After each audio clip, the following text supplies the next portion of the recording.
Cigarette, புகையிலை மற்றும் சுருட்டு ஆகியவற்றை முறைகேடாக கடத்தியதாக கூறப்படும் 14 நிறுவனங்களை இலக்காக கொண்டு மலேசிய ஊழல் தடுப்பு ஆணையம் OPSIKARO என்ற நடவடிக்கையை மேற்கொண்டது.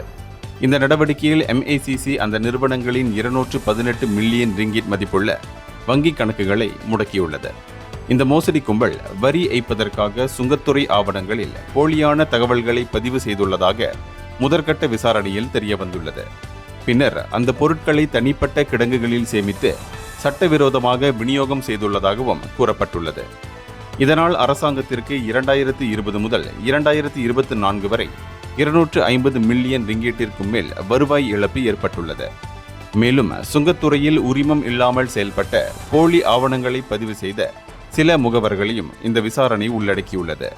இந்த மோசடி தொடர்பான விசாரணைகள் 2009ஆம் ஆண்டு மலேசிய ஊழல் தடுப்பு சட்டம், சட்டவிரோத பரிவர்த்தனை தடுப்பு சட்டம் ஆகியவற்றின் கீழ் நடைபெற்று வருகின்றன.